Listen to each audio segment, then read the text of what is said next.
आज की नाही आपण मेदूवडा आणि सांबार बनवणार आहोत. अगदी कुरकुरीत मेदूवडे असणार आहेत. तुम्ही त्याच्या साऊंडवरून तुम्हाला लक्षात येईलच किती खुसखुशीत आणि कुरकुरीत झालेले आहेत. छान पोकळ त्याला टेक्स्चर आलेलं आहे. रेसिपी कुठेही स्किप न करता शेवटपर्यंत नक्की पहा. आणि हो, 1 मिनिट वेळ काढून आहे ना, लाईक करा, शेअर करा आणि सबस्क्राईब नक्की करा. आणि इंस्टाग्राम आणि फेसबुकवरती फॉलो करायला विसरू नका. इथे आपण रेडीमेड सांबार मसाला वापरणार नाही आहोत. इथे आपण धणे, जिरे, लवंग आणि काळी मिरी, थोडीशी दालचिनीचा तुकडा हे आपण थोडंसं गरम करून गेलेलं आहे मिनिटभर. आणि आपण ते नंतर थंड करून असं जाडसरच वाटून घ्यायचं आहे, बिना पाणी टाकायचं.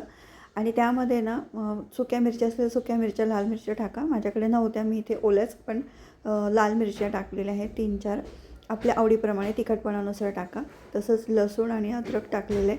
हे सुद्धा थोडंसं जाडसरच असं वाटून घ्यायचं आहे. बघू शकता तुम्ही त्याचं टेक्स्चर.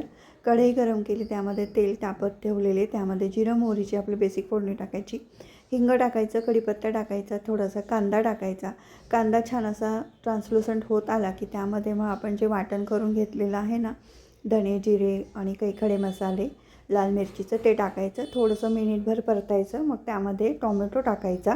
टॉमॅटोसुद्धा पूर्ण शिजू द्यायचा. त्यामध्ये थोडंसं चिमूटभर मीठ टाकायचं, जेणेकरून हे शिजण्याची जी प्रोसेस आहे ती लवकर होते. आणि मी हे सगळं सुरू करण्याच्या आधी डाळ आहे ना शिजवून घेतलेली आहे. आणि त्यामध्ये मी मिक्स डाळी टाकलेल्या आहेत. थोडीशी मटकीची डाळ, मसूरची डाळ, चणा डाळ, मूग डाळ आणि तूर डाळ, अशा 3-4 प्रकारच्या डाळी आहेत ना, आपण शिजवून घेतलेल्या आहेत. आणि आता इथे पण फोडणी तयार करून झालेली आहे. टोमॅटो पण छान शिजलेला आहे. मी यामध्ये ना मेथीचे दाणे टाकायचे विसरली होती सुरुवातीला फोडणीमध्ये. तर आपण सुरुवातीला जे खडे मसाले आपण फ्राय म्हणजे थोडेसे परतवले, गरम केले ना, त्याच्यात पण तुम्ही मेथी दाणे टाकू शकतात किंवा फोडणीमध्ये टाकू शकतात. आता इथे आवडीप्रमाणे आणि तिखटपणानुसार आहे ना, हळद आणि लाल तिखट टाकायचं. आता लाल तिखट टाकताना थोडा विचार करा, कारण की आपण इथे खडे मसालेसुद्धा वापरलेत आणि लाल मिरची पण वापरलेली आहे. तर त्यानुसार मी इथे आता तिखट आणि हळद टाकलेलं आहे. तोसुद्धा अगदी अर्धा मिनिटभर असं परतवून घेतलेलं आहे.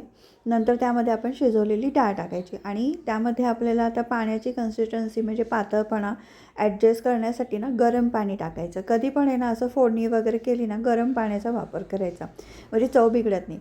नंतर चवीनुसार त्यामध्ये ना चिंच टाकलेली. तुम्ही ती चिंचेचा कोळ म्हणजे पाण्यामध्ये भिजवूनसुद्धा चिंच टाकू शकतात. मी इथे टाकली अशीच. आणि नंतर मग थोडासा गुळाचा खडा टाकलेला आहे चव बॅलन्स करण्यासाठी. चवीनुसार मीठ टाकायचं आणि छान असं उकळू द्यायचं 1-10 मिनटं मंद गॅसवरती. आता पातळ किती हवं आहे ना, त्यानुसार तुम्ही ॲडजस्ट करू शकता. आता मेदूवडाबरोबर खायचं आहे किंवा इडलीबरोबर खायचं आहे, त्यानुसार आपण हे सांबार ॲडजस्ट करू शकतात. ते छान असं मस्तपैकी उकळून झालेलं आहे. नंतर त्यामध्ये थोडीशी कोथिंबीर टाकायची आणि मस्तपैकी सांबार तयार आहे. आणि आता मी तुम्हाला मेदूवडा मी कसे बनवले त्याचं गुपित सांगते. शेवटपर्यंत पहा बरं का.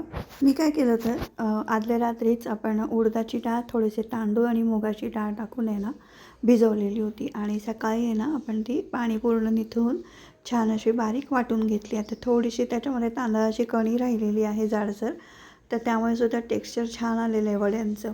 तर ते मी दळून घेतलं. त्यामध्ये दळताना अद्रक म्हणजे आलं आणि जिरं टाकलं आणि मिक्सरमध्ये वाटून घेतलं जाडसर, म्हणजे पाणी न टाकता घट्टसर असं वाटून घेतलं. त्यानंतर मग त्यामध्ये आपण मीठ टाकलं चवीनुसार. सोडा अजिबात टाकलेला नाही आहे. फक्त खूप फेटायचं आपल्याला, जवळपास 10 मिनटासाठी तरी फेटायचं असं त्याचा कलर बदलेपर्यंत. सोडा टाकण्याची आवश्यकता नाही पडत.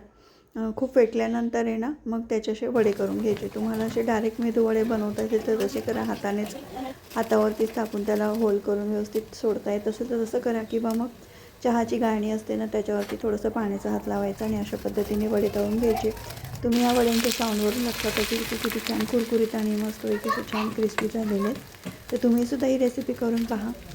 नक्की मला कमेंटमध्ये सांगा तुम्हाला रेसिपी कशी वाटली. रेसिपी आवडल्यास लाईक करा, शेअर करा, सबस्क्राईब करा. भेटू अशाच वेगवेगळ्या रेसिपींसोबत. तोपर्यंत नमस्कार. थँक्यू.